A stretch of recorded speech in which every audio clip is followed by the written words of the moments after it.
Bienvenidos una vez más a su programa, Respuestas Evangélicas. Dios les bendiga, bienvenidos una vez más a su programa Respuestas Evangélicas. El día de hoy analizaremos el video donde un sacerdote católico afirma, basado en la escritura, que el rey David era afeminado.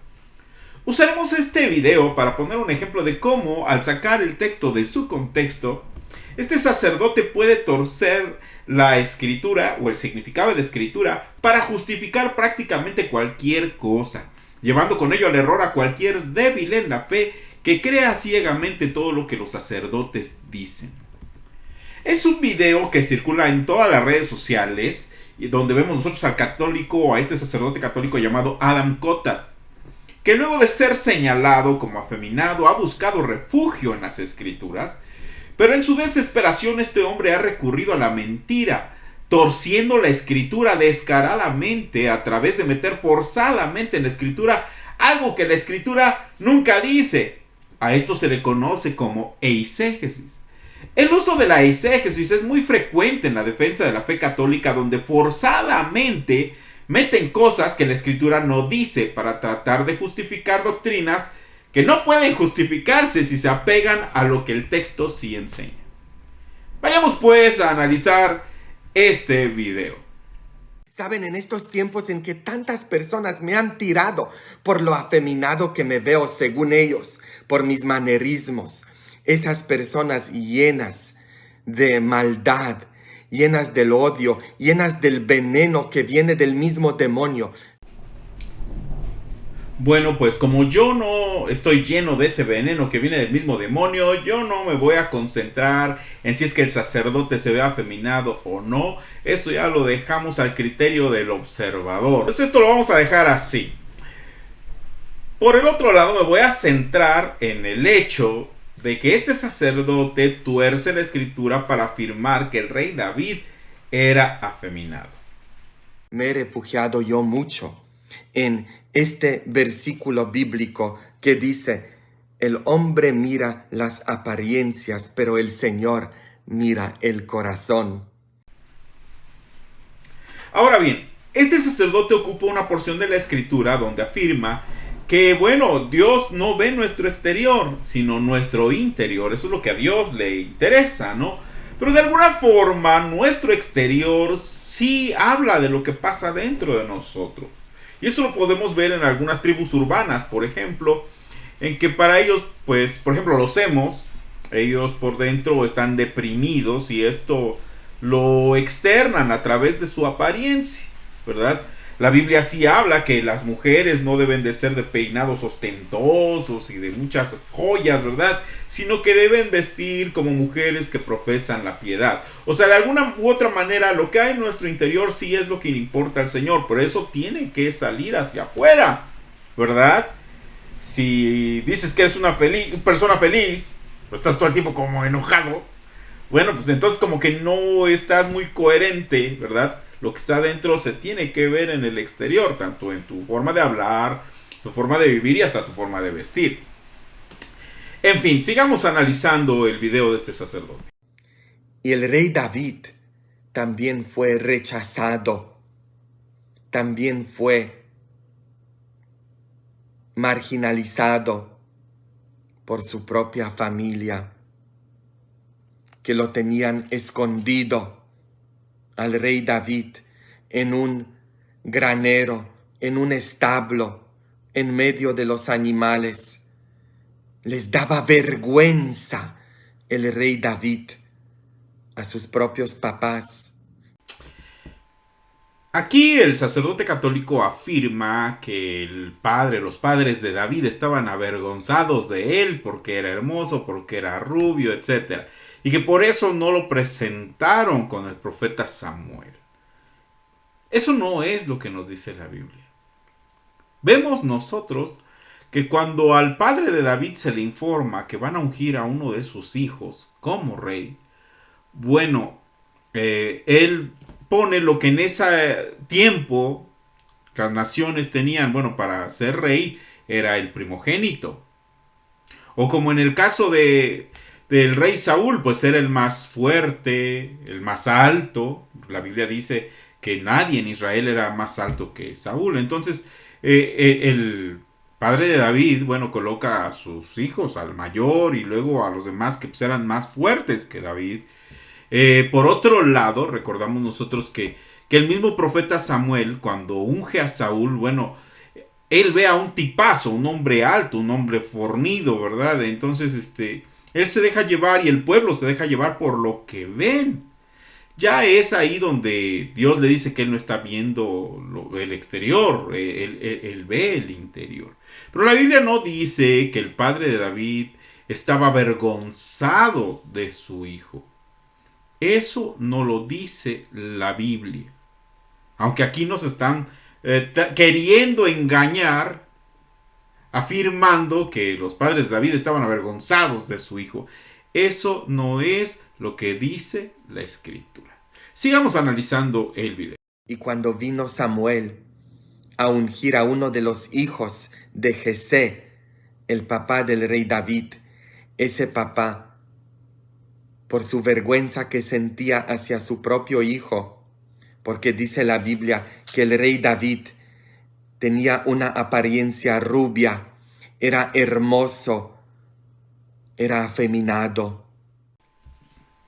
Aquí es donde vemos la burda eisegesis que hace este sacerdote. Aquí vemos que él dice que el padre de David estaba avergonzado de su hijo porque su hijo era hermoso, porque su hijo era rubio. Y porque era hermoso y era rubio, concluye que David era afeminado. Este es un error lógico muy evidente. Es una conclusión completamente desligada de las premisas. El que una persona sea hermosa y rubia no significa que sea afeminada. O sea, en el caso de los varones, no, los hombres que son rubios y que son hermosos no necesariamente son afeminados. O sea, Dios nos ha hecho a los seres humanos de maneras muy diversas. Pero en el caso de Dios, Dios hace a hombres rubios y hermosos y no por eso los hace afeminados, ¿ok? O sea, como les decía, es una conclusión desligada de las premisas. Ahora bien, de acuerdo a Josefo, David tenía como 10 años. De acuerdo a otros historiadores, afirman que 15 años tenía para ese entonces. Se buscaba un rey para Israel. Entonces es evidente que siendo la costumbre de esos tiempos en poner al mayor como rey, bueno, el padre de David presenta a los que estaban ya listos, o bueno, en edad, ¿verdad? Para poder llevar el gobierno de una nación. Pero bueno, nosotros sabemos que no necesariamente Dios utiliza a las personas, escoge a personas preparadas. En el caso de David vemos nosotros que Dios prepara al que escoge. Estos años que David estuvo cuidando ovejas son años en que Dios lo estuvo preparando. Sin lugar a dudas, todas las cosas que él enfrentó como pastor de ovejas sirvieron para el momento en que él iba a enfrentar a Goliat. Sin lugar a dudas, les digo, no necesariamente Dios escoge al preparado. En el caso de David y en muchos otros casos, Dios prepara al que escoge. Es diferente. Entonces, aquí vemos cómo este sacerdote miente. Ese sacerdote engaña. No faltará el ignorante que le crea. El ignorante que no ha leído las Sagradas Escrituras. Y como lo hemos dicho siempre, el que no lee está condenado a creer lo que le cuentan. Entonces nosotros como evangélicos conocemos la Escritura. Sabemos las situaciones históricas, ¿verdad? De ese tiempo. Por ejemplo, podemos saber nosotros que la familia de David no era una familia muy rica, porque generalmente si era una familia rica ellos tenían pastores asalariados. Pero en el caso de la familia de David, ellos no tenían pastores asalariados porque no tenían el dinero para pagar un salario. Aunque sabemos nosotros que escrituralmente se dice que los mejores pastores no eran los asalariados. Pero en fin, como les decía, en el caso de David, todo esto que pasó al cuidar a las ovejas, ese tiempo que pasó alabando a Dios, sirvió para prepararlo para el día en que él enfrentaría a Goliat.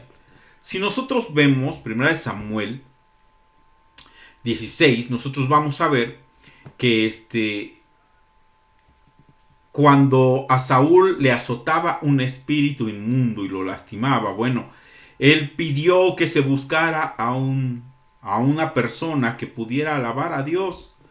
Entonces uno de los siervos del rey le dice, bueno, yo conozco a un varón valiente, yo conozco a un hombre de guerra, le dijo, y se refirió ahí a David. No le dijo, yo conozco a un chico afeminado que puede venir a tocar aquí el arpa, no. O sea, aquí yo no estoy para atacar a nadie. Lo que simplemente estoy diciendo es que la Biblia no dice que David fuera afeminado. Eso es lo que estoy diciendo. La Biblia no lo dice. Aquí el sacerdote dice, bueno, es que él era hermoso, él era rubio, él era afeminado. O sea, la conclusión está completamente desligada de las premisas. Es un error que lleva a otros a cometer errores. Pobres de aquellos que, ignorando las escrituras, le crean a este sacerdote. Pobres de aquellos. Pero bueno, este es un ejemplo. Quise hacer este video para poner un ejemplo de cómo hacen eisegesis, meten cosas que la Biblia no dice. La Biblia no dice que David fuera afeminado. La Biblia no dice que porque él fue rubio, que porque él fue hermoso era afeminado. Tampoco dice que los padres de David estaban avergonzados de él. O sea, eso no lo dice la escritura. No faltará el ignorante que lo crea, pero nosotros como cristianos, como evangélicos, que leemos la escritura, sabemos que lo que ha dicho este sacerdote es una burda mentira. En alguna ocasión, en un video de Luis Toro, aparece ahí, él está hablando de cuando Jesús le dice a Pedro, yo oraré por ti para que no te falte la fe. Y Luis Toro dice, miren, ahí es donde habla sobre la infalibilidad. ¿En qué momento? O sea, no. Entonces les digo, leen la Biblia, pero tratan de introducir forzadamente cosas que la Biblia no dice. Ahí es donde ellos tratan de adaptar la Biblia a su doctrina, en lugar de adaptar su doctrina a la Biblia. Es el error que cometen muchos apologetas católicos. Y voy a estar haciendo videos en los que vamos a ir diciendo, esto es una eisegesis, esto es una falacia de hombre de paja, esto es una falacia de extrapolación no justificada, esto es una falacia de esto, del otro, ad hominem es una falacia, de evasión de la carga de la prueba, ad ignorantiam, etc. Vamos a estar volviendo a lo que es el ver el argumento, el detectar el error lógico, el ponerlo a la luz, el exponer la mentira, ¿verdad? Porque de eso se trata este canal, de exponer la mentira, que ellos, las mentiras católicas, sacarlas a la luz, demostrar dónde está el error lógico que cometen en su defensa cuando intentan defender su verdad. Yo lo repito y lo he dicho muchas veces, el que defiende la verdad no necesita recurrir a la mentira. Pero ellos defienden sus verdades usando falacias, usando eisegesis. ¿Por qué? Porque son verdades que se deben sostener con mentiras, con errores lógicos, ¿verdad? Con mentiras engañables. Pues espero que este corto video haya sido bendición para sus vidas. Y si es así, dejen sus comentarios. Dios me los bendiga, mis amados hermanos. Y hasta la próxima.